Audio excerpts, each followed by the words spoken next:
పెట్టుబడుల అవగాహనపై రేవంత్ మరియు గిరిబాబు గారు కండక్ట్ చేసే వెబినార్ కోసం ఈ నెంబర్కి కాల్ చేయండి.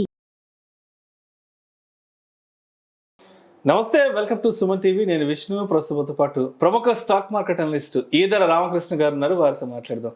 సార్ నమస్తే. సార్ ఈదర రామకృష్ణ గారు. నమస్తే అండి విష్ణు గారు, అలాగే సుమన్ టీవీ ప్రేక్షకులందరికీ. రైట్. ఈదర రామకృష్ణ గారు, ఎస్ఎంఈ రూల్స్కి సంబంధించి సెబీ కొన్ని కొత్త ప్రతిపాదనలు కూడా తెర మీదకి తీసుకురావడం జరిగింది. ఏంటి ఆ కొత్త ప్రతిపాదనలు? ఇన్వెస్టర్స్ అనేవాళ్ళు తప్పనిసరిగా వీటి గురించి ఎంతవరకు తెలుసుకోవాల్సిన ఆవశ్యకత ఉందంటారు? మీరు అడిగిన ప్రశ్నతో పాటు అంటే ఎస్ఎంఈ రూల్స్ కాకుండా ఒక 4 మేజర్ చేంజెస్ ఈ వారం ప్రకటించిందండి సెబీ. వాటిలో ముందుగా ఎస్ఎంఈ విషయానికి వస్తే లిస్టింగ్ డే రోజున 90% క్యాప్ పెట్టారండి. జనరల్గా ఏ షేర్ అయినా కానీ ఇండియన్ స్టాక్ మార్కెట్లో లిస్టింగ్ రోజున లిమిట్ ఉండదు. అప్పర్ సర్క్యూట్ కానీ లోవర్ సర్క్యూట్ కానీ ఉండదు. ఎంత దూరం అయినా ఆ స్టాక్ ప్రయాణించవచ్చు. కానీ ఎస్ఎంఈ సెగ్మెంట్లో ఈ మధ్య కాలంలో మనం చూస్తే విపరీతమైన రిటర్న్స్ వస్తున్నాయి. అబ్నార్మల్ రిటర్న్స్ మనము లిస్టింగ్ డే రోజే చూస్తున్నాం. దాని తర్వాత కూడా అబ్నార్మల్ రిటర్న్స్ మనం చూస్తున్నాం. కానీ లిస్టింగ్ రోజున ఇప్పుడు కొత్త రూల్ ఏంటంటే 90% క్యాప్.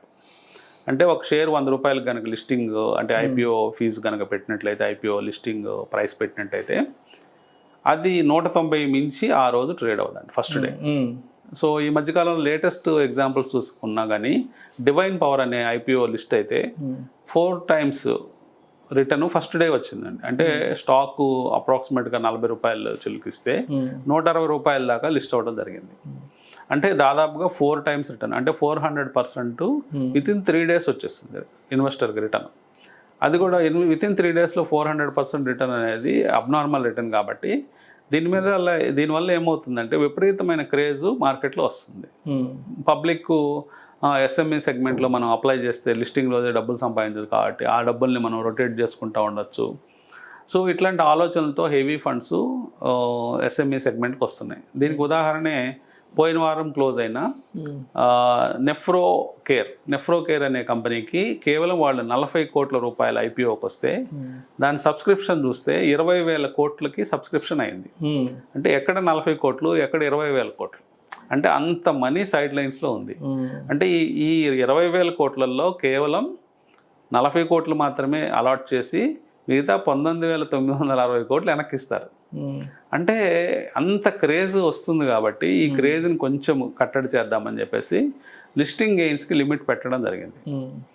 సో ఎప్పుడైతే లిస్టింగ్ గెయిన్కి లిమిట్ పెట్టడం జరిగిందో ఇన్వెస్టర్స్ కొంచెం ఎందుకు ఈ రూల్స్ తెస్తున్నారు ఇవన్నీ కూడా ఆలోచించే సమయం దొరుకుతుంది. ఈ క్రేజ్ కొంచెం తగ్గించుకునే అవకాశం ఉంది.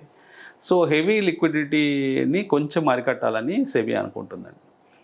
తర్వాత సెబీ చేసిన రెండో రూల్ వచ్చేటప్పటికి మ్యూల్ అకౌంట్స్ని కట్టడి చేయమని చెప్పేసి బ్రోకర్స్కి ఇన్ఫర్మేషన్ ఇచ్చిందండి.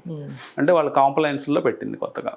అంటే ఏంటంటే మ్యూల్ అకౌంట్స్ అంటే కొన్ని అకౌంట్స్ డమ్మీ అకౌంట్స్ క్రియేట్ చేసి ఆ అకౌంట్స్ ద్వారా ట్యాక్స్ ఎవేజన్, ట్యాక్స్ని తప్పించుకునే మార్గాలు అన్వేషిస్తుంటారు కొంతమంది ట్రేడర్స్. లేదా మనీ లాండరింగ్ చేస్తుంటారు. ఈ మనీ లాండరింగ్ చేసినప్పుడు అంటే వేరే దేశాలకు పంపించేయటం, లేకపోతే దాన్ని మనీ లాండరింగ్కి వాడుకోవటం, ఇట్లాంటి కొన్ని విచిత్రమైన కారణాలతో డమ్మీ అకౌంట్స్ ఓపెన్ చేస్తూ ఉంటారు. సో ఇవన్నీ కూడా వాటి గురించి కూడా ఎప్పుడైనా ఇన్ఫర్మేషన్ ఉంటే సెబీ వెంటనే 48 అవర్స్లో ఇన్ఫామ్ చేయమని, ఐడెంటిఫై చేసిన వెంటనే 48 అవర్స్లో ఇన్ఫామ్ చేయమని అందరు బ్రోకర్స్ని అలర్ట్ చేస్తుందండి. ఎందుకంటే ఈ అకౌంట్స్ ద్వారా అంటే ఏం జరుగుతుందో తెలుసుకోవాలని. కానీ బ్రోకర్స్ నుంచి కొన్ని వర్గాల నుంచి వస్తున్న వాళ్ళు చెప్తున్న అంశాలు ఏంటంటే ఈ అకౌంట్స్ని మేము ఐడెంటిఫై చేయడం కష్టం, ఎందుకంటే ఇప్పుడంతా ఆన్లైన్ ప్రాసెస్లో జరుగుతున్నాయి అకౌంట్స్ ఓపెనింగ్లు అన్నీ కూడా. సో అన్ని కేవైసీలు ఇస్తున్నారు.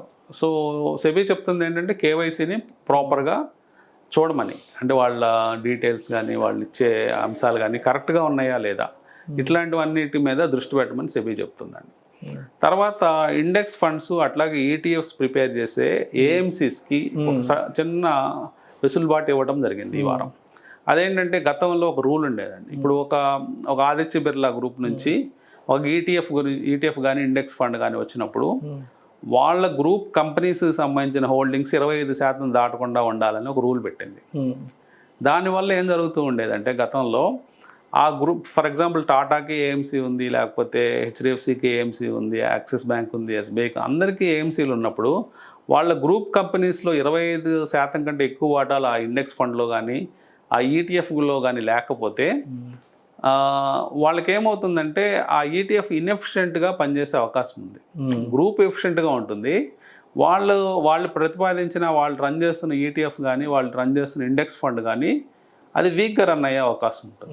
సో ఆ వెసులుబాటు వాళ్ళకి కొత్తగా ఇచ్చిన వెసులుబాటు ఏంటంటే ఆ లిమిట్ ఎత్తివేసింది. 25% కంటే ఎక్కువైనా మీరు పెట్టుకోండి అని.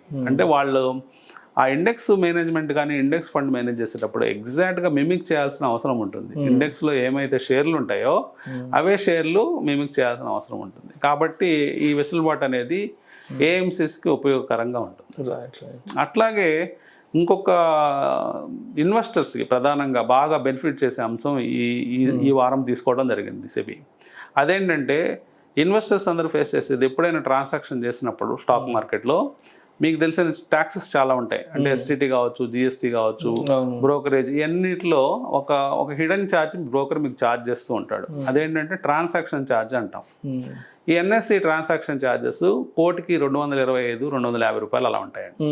కానీ బ్రోకర్స్ ఏం చేస్తారంటే ఆ ఛార్జెస్ కలెక్ట్ చేసే టైంలో 400-500 రూపాయల దాకా ఛార్జెస్ కలెక్ట్ చేస్తూ ఉంటారు. అది వాళ్ళు ఎక్స్ట్రా కలెక్ట్ చేసింది వాళ్ళ పాకెట్లోకి వెళ్ళిపోతూ ఉంటుంది. సో ఆ ఎక్స్ట్రా కలెక్షన్ అమౌంట్ని ఇంకా తీసుకోకూడదని సెబీ చెప్పింది. ఎగ్జాక్ట్గా ఎన్ఎస్సి ఎంత ఛార్జ్ చేస్తుందో అంతే ఛార్జ్ చేయాలి కస్టమర్కి. దాని పేరు కూడా టర్న్ ఓవర్ ఛార్జెస్ అని తీసేసి ఎన్ఎస్సి ఛార్జెసా బిఎస్సి ఛార్జెసా మెన్షన్ చేయమని చెప్పడం జరిగింది. దానివల్ల బ్రోకర్స్ హ్యూజ్గా లాస్ అవుతున్నారు, అట్లాగే ఇన్వెస్టర్స్ హ్యూజ్గా గెయిన్ అవుతున్నారు.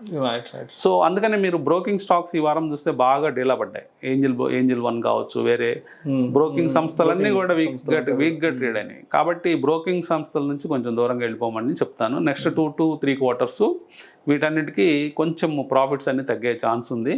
సో ప్రాఫిట్స్ తగ్గుతాయి కాబట్టి వాటికి అవసరం లేదు అలాంటి స్టాక్స్ బ్రోకింగ్ సంస్థల నుంచి దూరంగా ఉండమని చెప్తాను స్టాక్స్ వరకు. అండ్ అదేవిధంగా బ్యాంకింగ్ సెక్టర్ గురించి మాట్లాడుకుంటే హెచ్డిఎఫ్సి బ్యాంక్ బాగా పెరిగిపోతుంది కాబట్టి ఏంటి హెచ్డిఎఫ్సికి అంతలా పెరగడానికి ఊతవించిన అంశాలు ఏంటి అసలు? మెయిన్గా హెచ్డిఎఫ్సి బ్యాంకు ఎఫ్ఐఎస్ రీసెంట్గా కొంటున్నారనే అంశం కాకుండా ఎంఎస్సిఐ అనే ఇండెక్స్ ఉంటుందండి.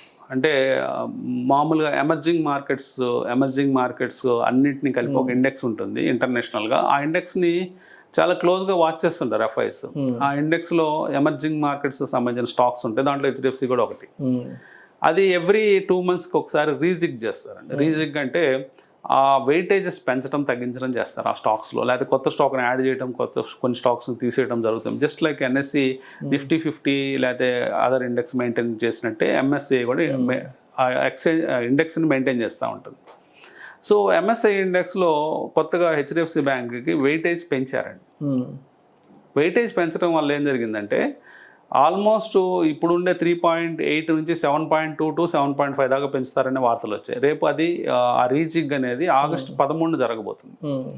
సో ఆ రీజిగ్లో ఏమవుతుందంటే వీళ్ళకి ఒక $4 billion ఇన్వెస్ట్మెంట్స్ వచ్చేస్తాయి.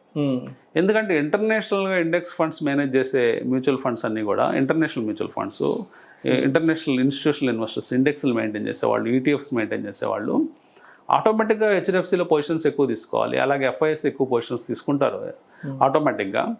ఆల్రెడీ 55% ఎఫ్ఐఎస్ వాటా ఉంది. ఇండియాలో మనం చూస్తే లిమిట్ 74% దాకా ఉంది. ఎప్పుడైతే 74% లిమిట్ ఉందో ఇంకా వాళ్ళకి హాయిగా ఇంకొక 19% పెంచుకునే అవకాశం ఉంది ఎఫ్ఐఎస్కి. అదీ కాక ఈ ఎంఎస్సి ఇండెక్స్ అనేది ఎప్పుడైతే రీజిగ్ చేస్తుందో, ఎప్పుడైతే ఈ $4 billion వస్తాయో ఆటోమేటిక్గా షేర్స్ అన్ని కూడా ఎఫ్ఐఎస్ కొనుక్కుంటారు హెచ్డిఎఫ్సి బ్యాంక్లో. సో తద్వారా హెచ్డిఎఫ్సి బ్యాంకు ఆటోమేటిక్గా ఇక్కడి నుంచి కూడా ఇంకొక 5-6% పెరిగే ఛాన్స్ ఉందండి August 13 లోపల. సో ఎప్పుడైతే 5-6% హెచ్డిఎఫ్సి బ్యాంక్ పెరిగిందో న్యాచురల్గా నిఫ్టీ కూడా ఎంతో కొంత పైకి వెళ్ళే ఛాన్సెస్ ఉన్నాయని మనం ఈజీగా చెప్పుకోవచ్చు రాబోయే ఒక నెల రోజుల్లో. అండ్ అదేవిధంగా ఫార్మా సెక్టర్ కానీ ఫార్మా స్టాక్స్ ఏ విధంగా పెర్ఫామ్ చేస్తున్నాయని చెప్పుకోవచ్చు అండి? ఫార్మా స్టాక్స్ గత సంవత్సరము చాలా డల్గా చేశాయండి. అంతకుముందు 2 సంవత్సరాలు చాలా స్టాక్స్ కొంత రికవరీ మోడ్లో ఉన్నాయి. ఇప్పుడు కొన్ని అండర్ పర్ఫార్మింగ్ స్టాక్స్ కూడా ఇప్పుడు చక్కగా పర్ఫామ్ చేస్తూ ఉన్నాయి. మనం లాస్ట్ ఇయర్లో చూస్తే ఆల్మోస్ట్ 6.5% తక్కువ రిటర్న్, అంటే కంపారిటివ్గా వేరే ఇండెక్స్లు చూసినప్పుడు 20%, 30%, 40% పెరిగిన ఇండెక్స్లు ఉన్నాయి. ఈవెన్ 100% డిఫెన్స్ సెక్టర్లు అయితే 100%, 200% పెరిగిన ఇండెక్స్లు కూడా ఉన్నాయి. సో అలాంటి సందర్భంలో కేవలం లాస్ట్ ఇయర్ 6% మాత్రమే పెరిగి ఈ సంవత్సరం ఇంకా కొత్తగా పెరగటం మొదలు పెడుతూ ఉంది ఇప్పుడే pharma sector stocks. So quality names ఉన్నాయి, మంచి బ్యాలెన్స్ షీట్లు ఉన్నాయి, మంచి పోర్ట్ఫోలియోస్ ఉన్నాయి. అంటే వాళ్ళ ట్యాబ్లెట్స్ వైజ్గా కానీ వాళ్ళు ఏదైతే తయారు చేస్తున్నారో మ్యానుఫ్యాక్చరింగ్ కాంపోనెంట్స్ అవన్నీ వాటికి సంబంధించిన పోర్ట్ఫోలియోస్ స్ట్రాంగ్గా ఉన్నాయి చాలా కంపెనీస్కి. దీంట్లో ఆల్మోస్ట్ ఇండియన్ మల్టీనేషనల్ కంపెనీస్గా తయారైనాయి. అంటే ఇండియా నుంచి ఒక మల్టీనేషనల్ కంపెనీలు అంటే లైక్ డాక్టర్ రెడ్డి ల్యాబ్ కావచ్చు, దివీస్, ఓక్ ఫార్మా ఇవన్నీ కూడా మంచి ఫామ్లోకి వచ్చాయండి. అలాగే మనకి చిన్న కంపెనీస్లో మనం ఇప్పుడు చూస్తుంటే మార్క్సన్స్ ఫార్మా, లేకపోతే గ్రాన్యూల్స్, సువెన్ ఇట్లాంటి చిన్న స్టాక్స్ కూడా బాగా ఎస్ఎంఎస్ ఫార్మాలు ఇలాంటివన్నీ కూడా పెరుగుతూ ఉన్నాయి. రీసెంట్గా ఈ వీక్లో మనం న్యూస్లు చూస్తే ఓక్ ఫార్మాలో ఓకార్డ్లో క్యాన్సర్ రిలేటెడ్ డ్రగ్ ఒకటి వాళ్ళు ఇంట్రడ్యూస్ చేశారు. అది బాగా వెళ్తుంది, బాగా పర్ఫామ్ చేస్తుందని యూఎస్లో న్యూస్లు వచ్చాయి. అట్లా 2 యాంటీబయాటిక్ డ్రగ్స్ కూడా బాగా సక్సెస్ అయినాయి. సో ఒక్కసారిగా స్టాకు విపరీతంగా పెరిగింది, 20% పెరగడం జరిగింది. సో ఇలాంటి పాజిటివ్ న్యూస్లు ఇప్పుడు ఫార్మా సెక్టర్లో వచ్చే అవకాశాలు ఉన్నాయండి ఈ సంవత్సరం. సో ఏదైతే బీటెన్ డౌన్ సెక్టర్స్ ఉన్నాయో ముఖ్యంగా ఐటీ, ఫార్మా అంటే ఎక్కువగా పెరగలేదు, ఇంకా ఇక్కడ నుంచి పర్ఫామ్ చేసే సెక్టర్స్లో ముఖ్యంగా ఉంటాయి అవి. అదిగాక ఎఫ్ఐస్ వచ్చారంటే జనరల్గా వాళ్ళు కూడా ఫార్మా, ఐటీ, హెవీ వెయిట్స్ అయిన రిలయన్స్ ఇట్లాంటి వాటిలో ఇన్వెస్ట్మెంట్స్ చేస్తారు. అలాగే హెచ్డిఎఫ్సి బ్యాంక్ ఇందా చెప్పుకున్న HDFC bank, ICICI bank, axis ఇలాంటివి. సో వీటన్నిటిలో కొత్తగా ఒక బుల్ రన్ రాబోతుంది. సో ఈ బుల్ రన్లో మీకు ఎలా ఉంటుందంటే ఇండెక్స్ పెరుగుతూ ఉంటుంది కానీ మెజారిటీ ఆఫ్ ద స్టాక్స్ పెరగకపోవచ్చు. సో ఇన్వెస్టర్స్ కొంచెం కన్ఫ్యూజ్ అయ్యే సంవత్సరం ఇది ఇక్కడ నుంచి. ఎందుకంటే ఇండెక్స్లు పెరుగుతూ ఉంటే వాళ్ళ స్టాక్స్ కానీ వాళ్ళు పిక్ చేసిన స్టాక్స్ పెరగకపోవచ్చు ఇక్కడ నుంచి. ఎందుకంటే అవన్నీ కూడా ఓవర్ వాల్యూడ్ అయి ఉండొచ్చు, లేదా అంత సిగ్నిఫికెంట్ సెక్టర్ కాకపోవచ్చు. ఇలాంటి రీజన్స్ ఉంటాయి. కాబట్టి ఇన్వెస్టర్స్ ఏం వాచ్ చేయాలి ఇక్కడ నుంచి అంటే ఇండెక్స్ కంటే అడ్వాన్స్ డిక్లైన్ రేషియోస్ చూస్తూ ఉండండి. ఎన్ని అడ్వాన్సెస్ అవుతున్నాయి రోజు, ఎన్ని డిక్లైన్ అవుతున్నాయి అనేది. సో అక్కడ చిన్న క్లూ దొరికే అవకాశం ఉంది. సో అడ్వాన్స్ డిక్లైన్స్లో ఎక్కువ అడ్వాన్సెస్ అవుతుంటేనే మన పోర్ట్ఫోలియో పెరుగుతుంది. తక్కువ అడ్వాన్సెస్ అయ్యి అంటే కేవలం 100 నిఫ్టీ 500 సంబంధించి మాట్లాడితే 100-150 పెరిగి 350 డిక్లైన్ అవుతున్నాయి అనుకోండి, చూడటానికి 350 పడ్డట్టున్న ఇండెక్స్ పెరుగుతుంది. ఎందుకంటే హెవీ వెయిట్స్ కొంటాయి, ఈ 150లో హెవీ వెయిట్స్ ఉండొచ్చు.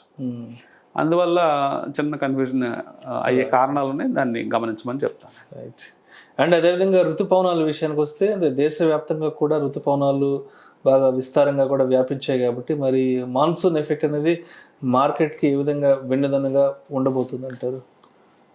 చాలా క్రిటికల్ టైం అండి ఇది. ఎందుకంటే లాస్ట్ మంత్ మనం 11% డెఫిసిట్ చూసాం జూన్లో రెయిన్ఫాల్. ఎందుకంటే సివియర్ హీట్ వేవ్ అనేది నార్త్ ఇండియాలో ఉంది.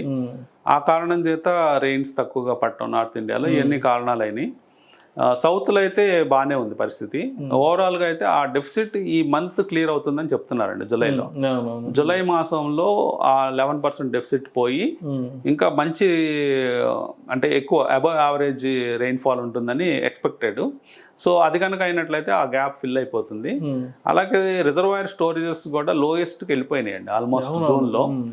అవి కూడా ఈ జూన్ ఎండింగ్ కానీ మనకి క్లారిటీ రాదండి. సో జూన్ ఎండింగ్ దాకా వెయిట్ చూడాల్సిన అవసరం ఉంది. అంటే డిపార్ట్మెంట్స్ చెప్పడం మాత్రం జూలైలో మొత్తము బ్యాలెన్స్ అంతా అంటే లాస్ట్ డెఫిసిట్ అంతా కూడా క్లియర్ అవుతుందని చెప్తున్నారు. సో మనము వెయిట్ చూడాలండి. నెక్స్ట్ 20 days క్రూషియల్ మనకి. Thank you so much Ramakrishna గారు. థ్యాంక్ యూ అండి. సుమన్ టీవీలో మీ పర్సనల్ అండ్ బిజినెస్ ప్రమోషన్స్ కోసం కింది నెంబర్కి కాంటాక్ట్ చేయండి.